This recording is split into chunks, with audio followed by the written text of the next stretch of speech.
Hello everyone. मैं VC Chauhan मानस studies से आज आपके लिए लेके आया हूँ फिजिक्स में जो सबसे इम्पोर्टेंट टॉपिक है, सबसे पहला टॉपिक है, बहुत इम्पोर्टेंट टॉपिक है, जिस टॉपिक का नाम होता है डायमेंशनल एनालिसिस। हर एक एंट्रेंस एग्जाम में, चाहे कोई वनडे एग्जाम का हो, चाहे इंजीनियरिंग एंट्रेंस एग्जाम का हो, चाहे मेडिकल एंट्रेंस एग्जाम हो, उनमें यूनिट डायमेंशन एंड मेजरमेंट में ये जो डायमेंशनल एनालिसिस वाला पार्ट है, इससे अक्सर न्यूमेरिकल बच्चों पूछा जाता है। ये बहुत इंपॉर्टेंट, बहुत आसान टॉपिक है। बस आपको इसके लिए कुछ बेसिक रूल है, वो आपको मालूम होने चाहिए। और फिजिक्स में जो फिजिकल क्वांटिटीज होती हैं, उनका फॉर्मूला अगर आपको मालूम है तो आप बड़ी आसानी से इस चैप्टर के न्यूमेरिकल को सोल्व कर सकते हैं। आइए हम समझते हैं आखिर क्या होता है डायमेंशनल एनालिसिस के अंदर। सबसे पहले आपको एक बात सीखनी है कि फिजिक्स में जो टर्मिनोलॉजी आप यूज करते हैं, जिन जिन क्वांटिटी को आप पढ़ते हैं, उन तमाम तरह की सभी क्वांटिटी को आप फिजिक्स में फिजिकल क्वांटिटी कहा जाता है। और ये क्वांटिटी आपने पढ़ी भी है। ये दो टाइप की मेनली आप पढ़ते हैं, एक फंडामेंटल क्वांटिटी होती है और दूसरी कौन सी? दूसरी ड्राइव्ड क्वांटिटी होती है। फंडामेंटल क्वांटिटी वो होती है जो किसी पे डिपेंड नहीं करती, और ड्राइव्ड क्वांटिटी वो होती है जो फंडामेंटल के ऊपर डिपेंड करती है। तो फंडामेंटल क्वांटिटी 7 क्वांटिटी आपके पास में है: mass, length, time, temperature, current, amount of substance और लुमिनस इंटेंसिटी। इन 7 क्वांटिटी को आप क्या बोलते हैं? फंडामेंटल क्वांटिटी बोलते हैं। तो फिजिक्स में जितनी भी फंडामेंटल क्वांटिटी हैं ये सातों, और जो ड्राइव्ड क्वांटिटी है बाकी, और उन सबको हमें फंडामेंटल की फॉर्म में लिखना होता है। फंडामेंटल के जो इनिशियल लेटर्स हैं उसकी फॉर्म में लिखना होता है, और एक फॉर्मूला आपके पास में तैयार हो जाता है। उस फॉर्मूले को हम बोलते हैं डायमेंशनल फॉर्मूला। तो अगर हमें फिजिकल क्वांटिटी का डायमेंशनल फॉर्मूला याद है, ये कैसे निकाला जाता है, बनाया जाता है, इसको मैं सिखाऊंगा इस लेक्चर में। और यदि आपको ये डायमेंशनल फॉर्मूला याद है तो इसकी कुछ बेनिफिट्स भी है, इस चैप्टर के कुछ एप्लीकेशंस भी हैं। वो एप्लीकेशन आपके लिए बहुत यूजफुल होती हैं। पहली एप्लीकेशन में क्या होता है, अगर कभी भी कोई भी इक्वेशन आपके पास में गिवन हो, कोई भी फॉर्मूला, मान लीजिए आपने आज तक उस फॉर्मूले को नहीं पढ़ा है लेकिन आपको डायमेंशनल एनालिसिस आता है, तो आप उस फॉर्मूले को देख करके ये बता सकते हैं कि ये जो फॉर्मूला गिवन है, ये फॉर्मूला करेक्ट फॉर्मूला है या इनकरेक्ट फॉर्मूला है। ये बेसिक जानकारी आपको इस चैप्टर की जानकारी होने पर मिल जाती है। सेकंड, मान लीजिए आपने जो फॉर्मूला आपने चेक किया, वो फॉर्मूला अगर गलत फॉर्मूला है तो सही फॉर्मूला क्या होगा, ये भी आप बता सकते हैं अगर आपको डायमेंशनल एनालिसिस आता है। इसके साथ साथ जो यूनिट के अलग अलग सिस्टम होते हैं, जैसे MK system, CGS system, FPS system, तो एक सिस्टम की यूनिट को दूसरे सिस्टम की यूनिट में बदलना हो तो उसके लिए भी बच्चों ये डायमेंशनल एनालिसिस का यूज किया जाता है। साथ ही साथ कुछ इसमें बेसिक कंसेप्ट भी होते हैं जिनको आप प्रिंसिपल ऑफ होमोजेनिटी भी बोलते हैं, कि फिजिक्स में आप उन्हीं क्वांटिटी को ऐड या सब्ट्रैक्ट कर सकते हैं जिन क्वांटिटी का डायमेंशनल फॉर्मूला सेम होता है। अगर ऐसा है, कुछ फॉर्मूले ऐसे हैं जिसमें जिनको एडिशन किया गया है क्वांटिटीज का आपस में, और एडिशन करने के बाद में अगर वहां पर डायमेंशनल फॉर्मूले सेम है, इसका मतलब वो इक्वेशन करेक्ट होगी। या जिनको ऐड या सब्ट्रैक्ट उन्हीं को किया जाता है जिनका डायमेंशन सेम होती है। तो इस कंसेप्ट का यूज करके भी आप बहुत सारी यूजफुल जानकारी पा सकते हैं। क्या क्या है मेन मेन चीजें, कैसे आप इसमें डायमेंशनल फॉर्मूले लिखते हैं, आइए इसको समझिए। सबसे पहले तो जो फंडामेंटल क्वांटिटी है उनका डायमेंशनल फॉर्मूला क्या है। उनके तो नाम से ही लिखा जाता है, मेनली 7 क्वांटिटी, 7 में से 4 का ही मेनली आप पढ़ेंगे। कौन कौन है? 4 या 5 को ही समझिए। मान लीजिए मास है, तो मास का अगर आपको डायमेंशनल फॉर्मूला लिखना हो, मास एक फंडामेंटल क्वांटिटी है, तो यहां पर तो इस केस में इनका जो इनिशियल लेटर है इसी का यूज करते हैं। तो मास का इनिशियल लेटर m है। अब जब भी कभी आपको मास का डायमेंशन लिखना हो तो आप हमेशा क्या लिखेंगे? मास की जगह केवल पहला लेटर लिख देंगे m, और क्लियर लिखने के लिए, रिप्रेजेंट करने के लिए चाहो तो इसको आप एक ब्रैकेट के अंदर भी बंद कर सकते हैं। ये जरूरी नहीं कि आपको ब्रैकेट में बंद ही करना है, नॉर्मली आपको इंडिपेंडेंटली लिखना होता है कि मास m मतलब क्या हो गया, यहाँ पर मास हो गया। तो ऐसे ही लेंथ होगा, बताओ लेंथ जो होती है, लेंथ का इनिशियल लेटर एल है, तो लेंथ का डायमेंशनल फॉर्मूला आप क्या लिखेंगे, एल लिखेंगे। ऐसे ही टाइम है, टाइम का इनिशियल लेटर जो है टी है, तो इसको टी से रिप्रेजेंट करते हैं। ऐसे ही बच्चों टेम्परेचर है, टेम्परेचर का इनिशियल लेटर क्या है, टी है, और टी हमने टाइम को लिख दिया। तो इस केस में जो टेम्परेचर का सिंबल होता है, टेम्परेचर को आप अक्सर जब भी लिखते हैं आप थीटा से लिखते हैं, तो या तो थीटा लिख दीजिए, या फिर इसकी यूनिट होती है, टेम्परेचर की यूनिट को आप केल्विन भी बोलते हैं, तो केल्विन का पहला लेटर के होता है। तो अगर आपको टेम्परेचर की डायमेंशन लिखनी हो, आप थीटा भी लिख सकते हैं, और या फिर आप इसका जो यूनिट का पहला लेटर है केल्विन का के, वो भी आप लिख सकते हैं। तो ये चार तो मेन बेसिक हो गया। ऐसे ही बच्चों एक और इंपॉर्टेंट भी होती है जिसको आप इलेक्ट्रिक करंट बोलते हैं। करंट जो होती है इसको आप रिप्रेजेंट करते हैं आई से। तो करंट का या तो आई लिख दीजिए, या इसकी यूनिट होती है क्या, एम्पियर, एम्पियर का पहला लेटर क्या है, ए है, तो या इसको ए लिख दीजिए। तो ये तो हो गया मेन। साथ होती है, साथ में जो मोल है, एक मतलब अमाउंट ऑफ सब्सटेंस की यूनिट मोल होती है, तो MOL उसका लिख सकते हैं। लुमिनोस इंटेंसिटी होती है, उसकी यूनिट कैंडिला होती है, उसका सिंबल आप CD लिख सकते हैं। तो लेकिन ज्यादातर आपको यही यूज करना है, ये क्योंकि फंडामेंटल है। अब जितनी भी क्वांटिटी आपके पास में आएंगी, चाहे वो स्पीड हो, टाइम हो, स्पीड हो, वेलोसिटी हो, एक्सीलरेशन हो, फोर्स हो, वर्क हो, एनर्जी हो, पावर हो, कोई सी भी क्वांटिटी हो, सब क्वांटिटी को इन फंडामेंटल और इनकी जो भी पावर होगी उसकी फॉर्म में लिखना है। और एक ये फॉर्मूला आपके पास में जो बन जाते हैं, इनको डायमेंशनल फॉर्मूला कहा जाता है। कई बार तो डायरेक्ट डायमेंशनल फॉर्मूला ही आपसे एग्जाम में पूछा जाता है, बताइए इस क्वांटिटी का डायमेंशनल फॉर्मूला क्या है।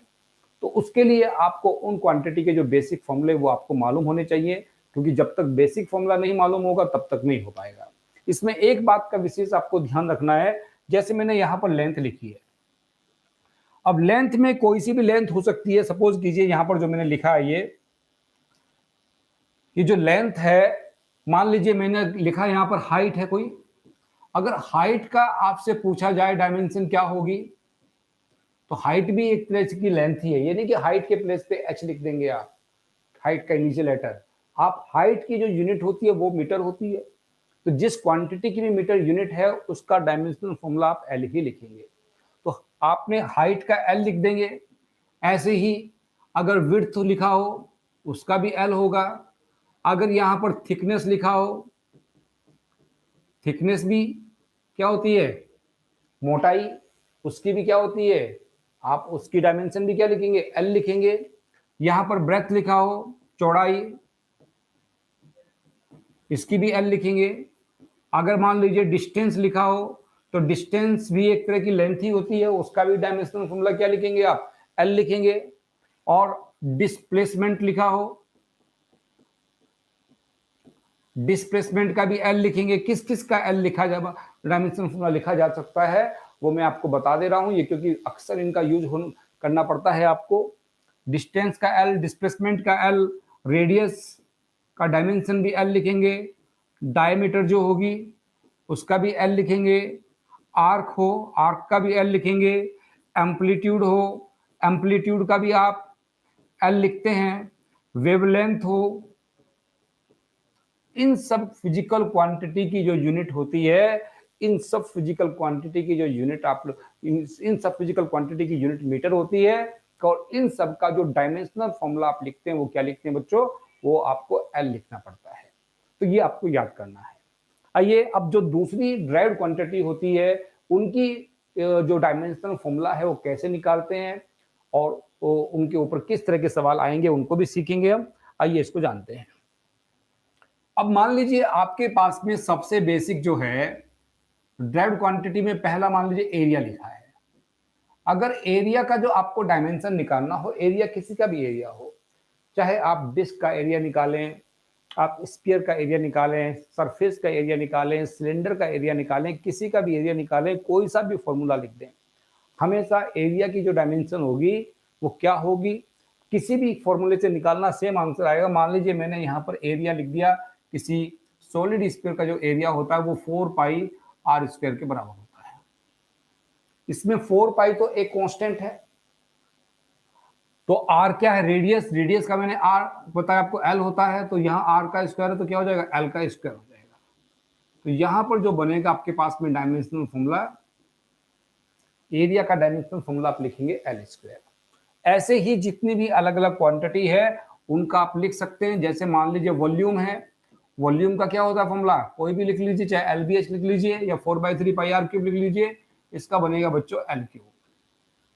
क्यों, क्योंकि इसका भी एल है, इसका भी एल है, इसका भी एल है, लेंथ की भी डायमेंशन एल होती है, ब्रेथ की भी एल होती है, हाइट की भी एल होती है, तो कितना बनेगा, एल क्यूब बन जाएगा। ये बहुत आसान है। नेक्स्ट देखिए फटाफट, एक होता है डेंसिटी। डेंसिटी का क्या लिखेंगे आप, डेंसिटी का फॉर्मूला बच्चों मास अपॉन वॉल्यूम आप पढ़ते हैं। मास का तो m है, वॉल्यूम का एल क्यूब है, तो ये आपके पास में इसका डायमेंशन बनेगा ml की पावर -3। ये किसका डायमेंशन बनेगा, ये आपके पास में आ गया डेंसिटी का। ऐसे ही आपको अगर स्पीड का निकालना हो, बस फॉर्मूला आपको अगर मालूम है आप डायमेंशन आसानी से निकाल देंगे। स्पीड का फॉर्मूला मोस्टली बच्चों को पता होता है। स्पीड किसके बराबर होता है, डिस्टेंस अपॉन टाइम के बराबर होता है। तो डिस्टेंस का डायमेंशन एल है, टाइम का टी है, तो क्या बनेगा ये, इसको आप लिखते हैं LT-1।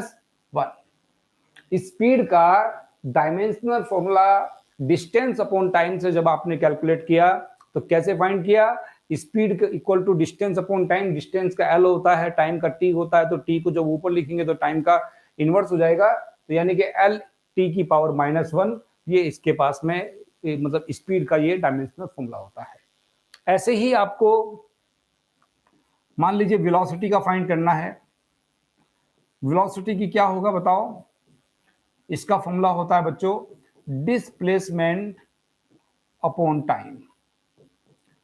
डिस्प्लेसमेंट अपॉन टाइम में डिस्प्लेसमेंट की डायमेंशन एल है, टाइम की डायमेंशन टी है, तो कितना बनेगा ये अभी आपके पास में LT-1 बनेगा। इसका मतलब जो डायमेंशनल फॉर्मूला स्पीड का होता है वही डायमेंशनल फॉर्मूला आपके पास में किसका है, वही डायमेंशनल फॉर्मूला आपके पास वेलोसिटी का है। फॉर्मूले आपस में बराबर होते हैं, ये बात आपको पता होनी चाहिए। नेक्स्ट आप जब इसमें समझेंगे, मान लीजिए आपको फाइंड करना है एक्सेलरेशन को। अगर एक्सेलरेशन के बारे में सीखना हो या रिटार्डेशन की बात हो तो इसका सिंबल ए होता है, ये बराबर होता है change in velocity upon time interval. A बराबर होता है बच्चों delta t upon delta v. Change in velocity upon time interval को आप क्या बोलते हैं, एक्सेलरेशन बोलते हैं। ये सबसे बेसिक फॉर्मूला है, बहुत इंपॉर्टेंट फॉर्मूला है। एक्सेलरेशन एक तरह से जब भी आप पढ़ेंगे, आगे के चैप्टर में पढ़ेंगे, एक्सेलरेशन का मतलब क्या होता है, rate of change of velocity को आप एक्सेलरेशन बोलते हैं। तो यहाँ ऊपर वेलोसिटी चेंज मतलब वेलोसिटी की डायमेंशन, डेल्टा को नहीं, केवल ये जो क्वांटिटी लिखी है इसी की डायमेंशन आपको लिखनी है। v मतलब LT-1, डेल्टा टी में केवल आपको t की लिखनी है, t की डायमेंशन t होती है। तो ये आपके पास में LT-1 अपॉन t हो गया। अब इसको कैसे करते हैं आप, ये LT-1 है ही, इस t को भी जो ऊपर लेके जाएंगे तो t की पावर ये भी कितना हो जाएगा, प्लस का ऊपर जाके क्या हो जाएगा, माइनस हो जाएगा। और पावर जब ये क्वांटिटी की मल्टीप्लाई होती है, पावर को आपस में ऐड कर लेते हैं, तो पावर कितनी हो जाएगी t की, l तो है ही, t की पावर -1 तो हो जाएगा ये -2। तो जो डायमेंशनल फॉर्मूला आपने लिखा किसका, एक्सीलरेशन का, वो आप लिखते हैं बच्चों LT-2। यहां से शुरुआत हो जाती है अच्छे अच्छे फॉर्मूलों की, क्योंकि मोस्टली में ये एक्सीलरेशन यूज होता है। और एक्सीलरेशन से एक बहुत इंपॉर्टेंट क्वांटिटी है वो जो निकलती है, जिसका नाम होता है फोर्स। तो फोर्स क्या है, उसकी डायमेंशन क्या होती है, उसको भी सीखिए। फोर्स जो होता है F, ये सबको फॉर्मूला मालूम होता है मोस्टली, F = ma। भाई फोर्स का फॉर्मूला F = ma मोस्टली बच्चों को मालूम है। अगर किसी एक्सीलरेटेड बॉडी के एक्सीलरेशन को मास से मल्टीप्लाई कर दिया जाए तो मास इनटू एक्सीलरेशन का प्रोडक्ट ही फोर्स कहलाता है। तो फोर्स का अगर आपको डायमेंशनल फॉर्मूला निकालना हो, किस तरीके से आप निकालेंगे, तो बिल्कुल सिंपल है। आपको पता है m के प्लेस पे m की डायमेंशन लिखेंगे, a के प्लेस पे a की डायमेंशन लिखेंगे। m की डायमेंशन आपको मालूम है m है, और a की डायमेंशन क्या है, a की डायमेंशन आपको मालूम है LT-2 है। तो ये आपके पास में क्या हो गया बच्चों, ये आपके पास में बन गया किसकी डायमेंशन, ये फोर्स की डायमेंशन हो गई है। तो फोर्स के बाद अब आप सीखेंगे, मान लीजिए आपसे कहा जाए कि बताइए जो प्रेशर होता है, प्रेशर का डायमेंशन फॉर्मूला क्या है।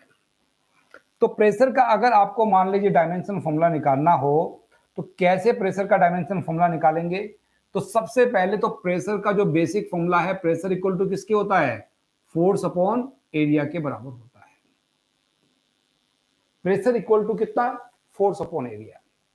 तो फोर्स का डायमेंशन फॉर्मूला मालूम होना चाहिए, एरिया का मालूम होना चाहिए। एरिया आपको मालूम है एल इंटू बी से एल स्क्वायर होता है, और फोर्स आपको मालूम है एम इंटू ए से, मास का एम है, ए का एल टी माइनस 2 है। तो दोनों का डायमेंशन फॉर्मूला जब आप लिख देंगे तो क्या बनेगा, एम एल टी माइनस 2 ये फोर्स का है, ए यहां पर एरिया है, इसका एल स्क्वायर होता है। क्या लिखेंगे इसको, M into L T minus 2 है ही, ये वाला एल जब ऊपर जाएगा तो क्या हो जाएगा, ऊपर जाके ये पावर माइनस की हो जाती है। तो यहां पर अब आप क्या करेंगे, यहां पर एक एल ये है, एक ये एल है, ये है, तो दोनों की जो पावर है, एक की पावर तो 1 है, दूसरी की पावर कितनी -2 है। तो ऐसे लिख दिया, टी तो कितना -2 है ही। तो ये आपके पास में इसका जो डायमेंशनल फॉर्मूला बन जाएगा, m इंटू एल की पावर -1 और t की पावर -2। ये बच्चों इसका डायमेंशनल फॉर्मूला हो गया। किसका फॉर्मूला हो गया, ये आपके पास में प्रेशर का डायमेंशनल फॉर्मूला हो गया। ऐसे ही जितने भी तमाम इंपॉर्टेंट क्वांटिटी है हम उनका लिखेंगे, समझेंगे। एक बार अगर आपको लिखना आ गया, समझना आ गया, फिर आपको कभी भी परेशानी नहीं होगी। बस मेन दिक्कत आपको कहां पर आती है इसमें, कि आपको ये बेसिक फॉर्मूला नहीं पता होता। आखिर pressure formula force upon area है या और किसी क्वांटिटी का जो फॉर्मूला होगा, फॉर्मूला अगर मालूम है तो आपके लिए डायमेंशनल एनालिसिस सबसे आसान टॉपिक हो जाएगा। तो प्रेशर के बाद में मान लीजिए अब हमें निकालना हो, यहां पर सपोज कीजिए आपको कहा गया लीनियर मोमेंटम का बताइए। लीनियर मोमेंटम क्या होता है, लीनियर मोमेंटम को आप P से रिप्रेजेंट करते हैं। इसका सिंबल P होता है, जो कि बराबर किसके लिखते हैं, मास इंटू वेलोसिटी के। तो मास जो होता है आपके पास में, मास का तो m है, v यहां वेलोसिटी है, वेलोसिटी का lt -1 होता है। तो लीनियर मोमेंटम का डायमेंशनल फॉर्मूला आपके पास में mlt -1 हो गया, क्योंकि लीनियर मोमेंटम का जो बेसिक फॉर्मूला है वो m इंटू वी है। तो m मतलब मास है, v मतलब वेलोसिटी है, तो m का m होता है, वेलोसिटी का lt -1 होता है। तो लीनियर मोमेंटम का डायमेंशनल फॉर्मूला आपके पास में mlt -1। ये नीट एग्जाम में अक्सर पूछा जाता है कि किस क्वांटिटी की डायमेंशन लीनियर मोमेंटम के बराबर होती है। तो जैसे लीनियर मोमेंटम आपने पढ़ा है, ऐसे ही एक क्वांटिटी है जिसका नाम होता है बच्चों इंपल्स। इंपल्स क्या है उसको समझिए।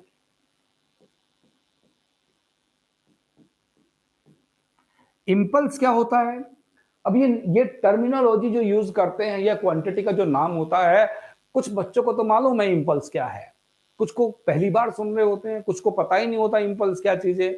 इंपल्स का मतलब होता है एक तरह से चेंज इन लीनियर मोमेंटम।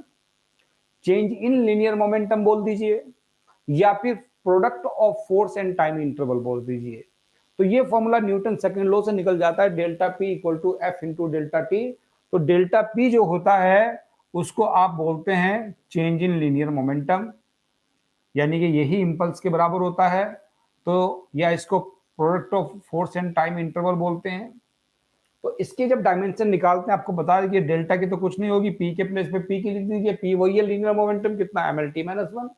ये यहां से निकाल लीजिए, फोर्स इंटू डेल्टा टी से। तो फोर्स का क्या बनता है, फोर्स आपके पास में होता है mlt -2, डेल्टा टी का टी हो गया, तो कितना हो गया ml t -2 प्लस 1, कितना बनेगा ml t -1। तो ये आपके पास में बहुत इंपॉर्टेंट एक क्वांटिटी है। लीनियर मोमेंटम और इंपल्स का डायमेंशनल फॉर्मूला सेम होता है। ऐसी बहुत सारी क्वांटिटी हैं जिनके डायमेंशनल फॉर्मूले आपस में बराबर होते हैं। अगर उनके डायमेंशनल फॉर्मूले आपस में बराबर है, इसका मतलब वो एक जैसी ही क्वांटिटी है। ये आपको समझने वाली बात है। तो ये डायरेक्ट सवाल नीट एग्जाम में पूछा गया है कि बताइए इम्पल्स की डायमेंशन किसके बराबर होती है या लीनियर मोमेंटम की डायमेंशन किसके बराबर होती है। तो लीनियर मोमेंटम और इम्पल्स की डायमेंशन आपस में बराबर होती है, ये आपको मालूम होना चाहिए।